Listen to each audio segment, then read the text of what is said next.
Perdón. Oye, es que es la noticia del día, en realidad. Hoy día es el anuncio que hizo esta mañana el MinSal respecto de que la mascarilla no va a ser obligatoria en espacios abiertos. Se flexibiliza, no es que se elimine la mascarilla.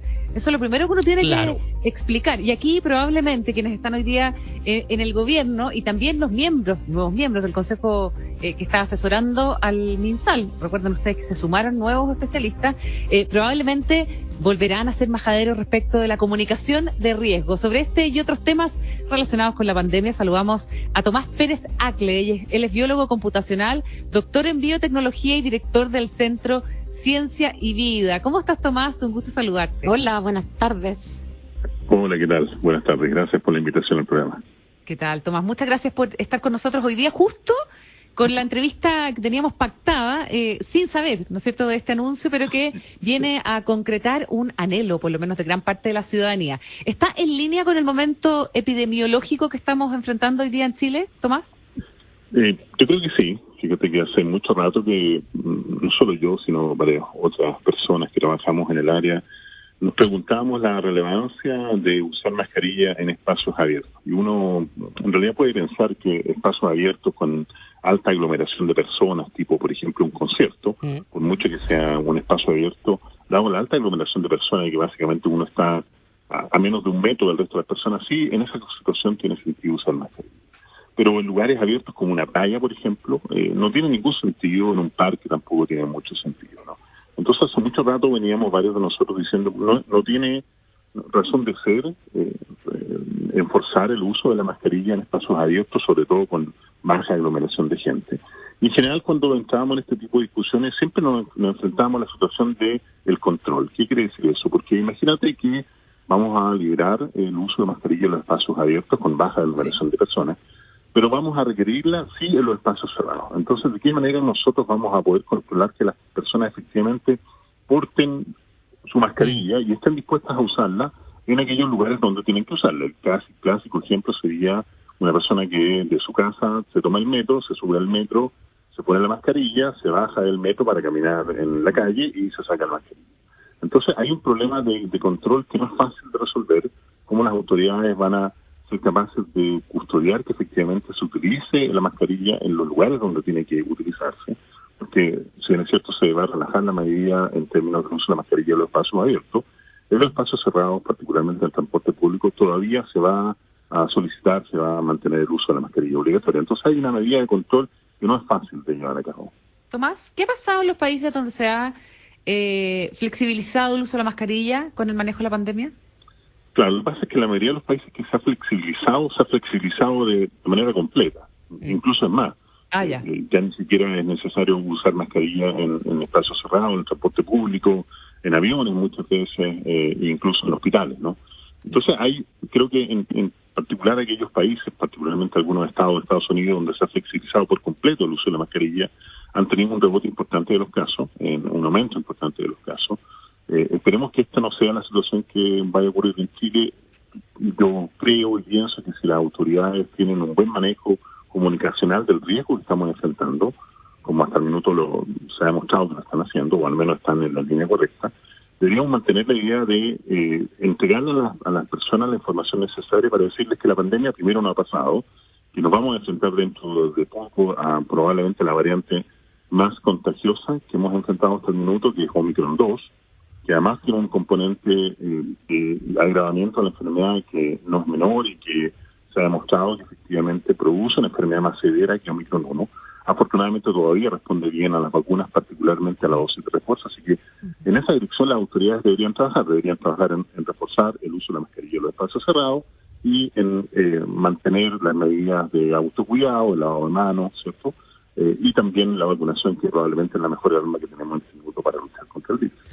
Tomás Pérez Acle, algunas voces, pocas, pero algunas voces había escuchado que habían planteado la posibilidad de quizás esperar la flexibilización del uso de mascarilla en espacios abiertos para que una vez que pasara el invierno, entendiendo que vamos a enfrentar un invierno con la mayor circulación de esta variante Omicron 2 y sus variantes parecidas y también otros virus respiratorios. ¿Es atendible eso de considerar la época del año para tomar una medida así o finalmente no influye? Claro, mira, hace rato que pensábamos que existían estacionalidades con este virus, con las variantes que nos han atacado este virus a lo largo de estos últimos 2 años, Pero la verdad es que las estacionalidades no son tales. La última ola de Omicron la tuvimos en plenas vacaciones. La segunda semana de febrero llegó el pic de Omicron 2, de Omicron, y anteriormente tuvimos a Delta, y tampoco Delta ocurrió en el invierno. Entonces hemos tenido esta idea de que probablemente hay ciertas estacionalidades que están relacionadas con la dispersión del virus, pero no son tales. Sí es cierto de que aumenta la probabilidad de contagio en la medida en que bajan las temperaturas y preferimos utilizar espacios cerrados para desenvolvernos diariamente. Y por eso me refería al principio al tema del control, porque si liberamos el uso de mascarilla en los espacios abiertos, que nuevamente a mí me parece una medida correcta, incluso en este momento de la pandemia, ¿cómo entonces vamos a preocuparnos de que la gente entienda de que la mascarilla todavía es necesaria en los espacios cerrados, particularmente en el transporte público o en los lugares de alta aglomeración? Es muy importante manejar, sobre todo en este minuto, el mensaje de riesgo. Es importante que la gente entienda que la pandemia no ha pasado y que probablemente, como tú bien señalas, nos vamos a enfrentar ahora en el invierno a uno de los virus más contagiosos que conoce la humanidad, que es Omicron 2.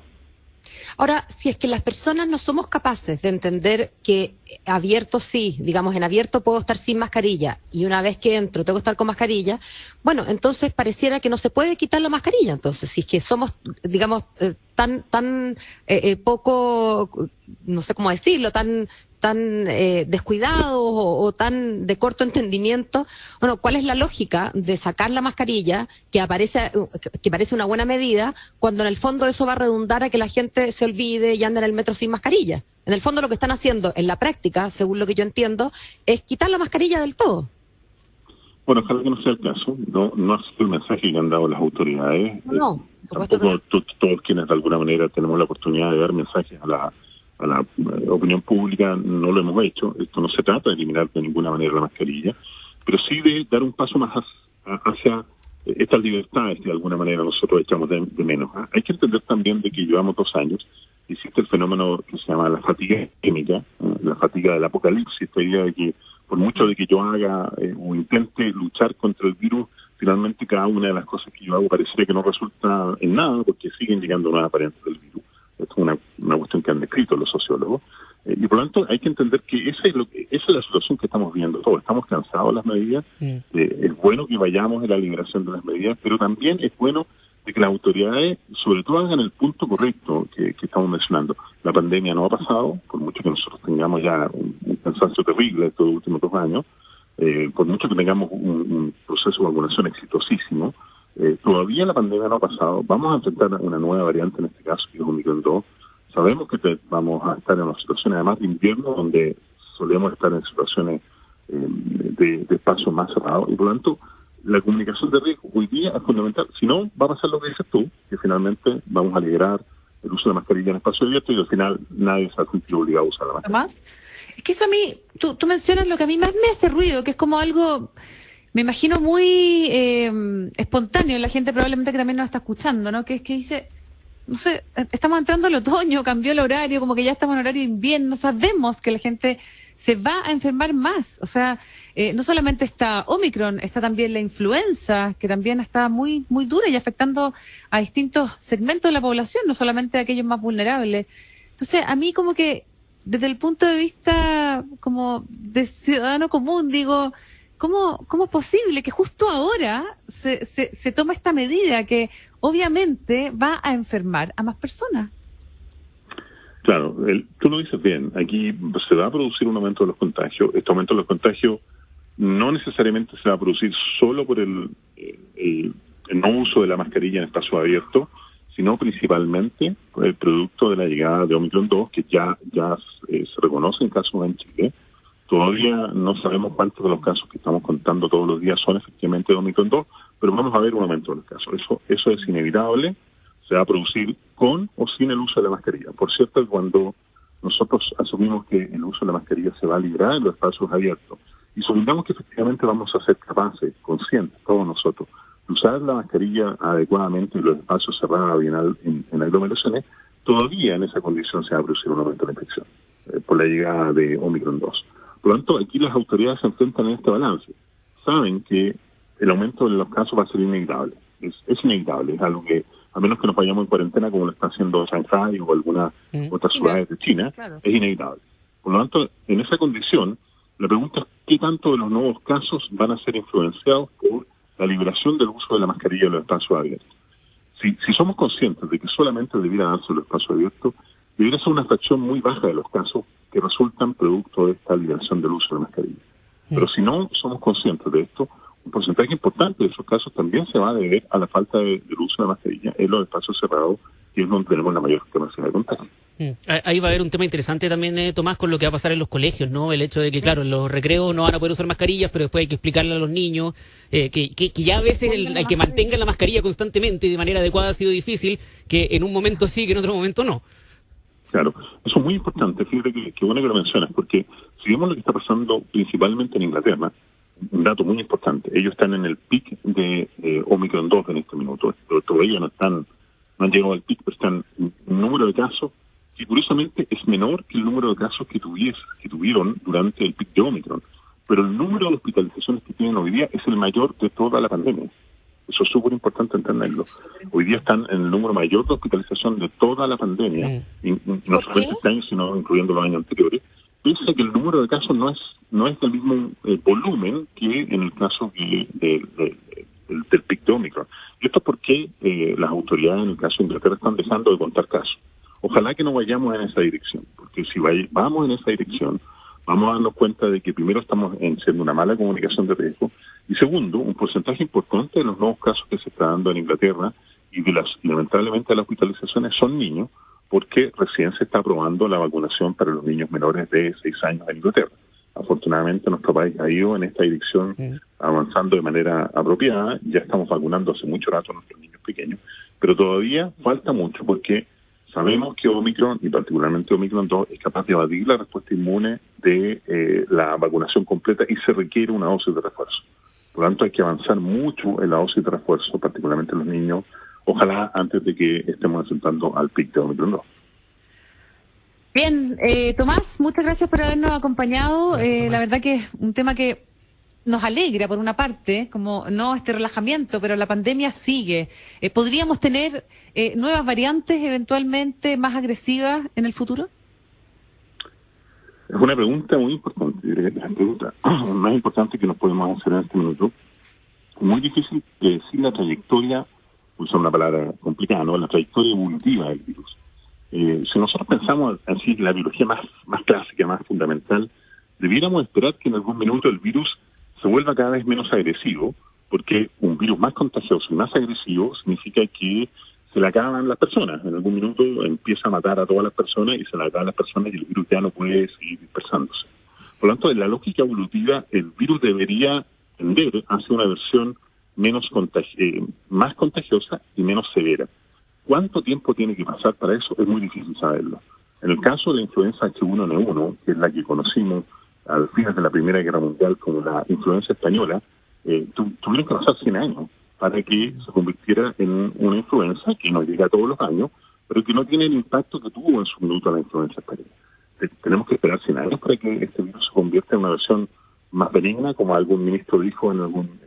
Pero se ha ido convirtiendo, si uno analiza uno ya se olvida, ¿no? Cuando hablábamos de COVID a secas, al principio de la pandemia, versus lo que estamos viendo hoy. Uno podría hacer como un estudio lineal, si se quiere, y concluir que hoy día la cepa predominante es más benévola o menos fuerte, digamos, que el comienzo. Mira, qué bueno que lo mencionas, porque la respuesta es que fehacientemente, desde el punto de vista científico, no existen los argumentos necesarios para decir que Omicron 2 es menos agresiva que Omicron 1 o que incluso que Delta. Hay una cierta ilusión de menor severidad que se ha dado con Omicron y tiene que ver principalmente con varios aspectos. Primero, un gran porcentaje de la población vacunada, situación que no ocurría con las variantes anteriores del virus. Claro. Lo segundo, un arsenal terapéutico, en términos técnicos, es decir, drogas que permiten combatir de mejor manera la enfermedad, que antes no teníamos.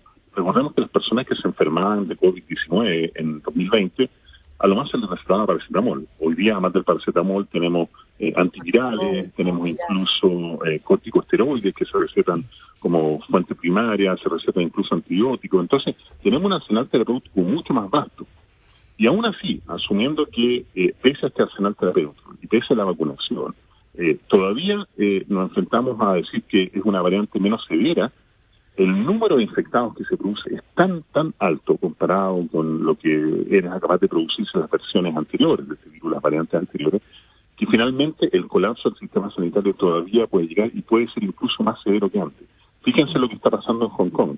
Hong Kong, que mantuvo esta idea de COVID-0 durante casi los últimos 2 años, producto de ese COVID-0 significó que no se comunicó propiamente el riesgo y solo entre un tercio y podría ser hasta 2 tercios de la población sobre 50 años tiene su esquema completo de vacunación. Cuando se dispersa Omicron en esa población, ellos están llegando a las tasas de letalidad más altas que hemos visto en toda la pandemia. Porque no es una variante menos severa. Tomás Pérez Acle, siguiendo con esta lógica de la evolución del virus y lo que le conviene, entre comillas, como sabemos que no tiene agencia el virus, pero lo que le conviene, insisto, entre comillas, para subsistir, dado que no está matando tanta gente, más allá de que tú nos explicas por qué consideras que es igual de malo, digamos, que no ha cambiado, que todavía no se ha hecho benévolo, pero no mata a suficiente gente y por lo tanto podría considerarse que está en equilibrio y por lo tanto no tiene presión evolutiva hacia ponerse mejor persona. No sé si me explico.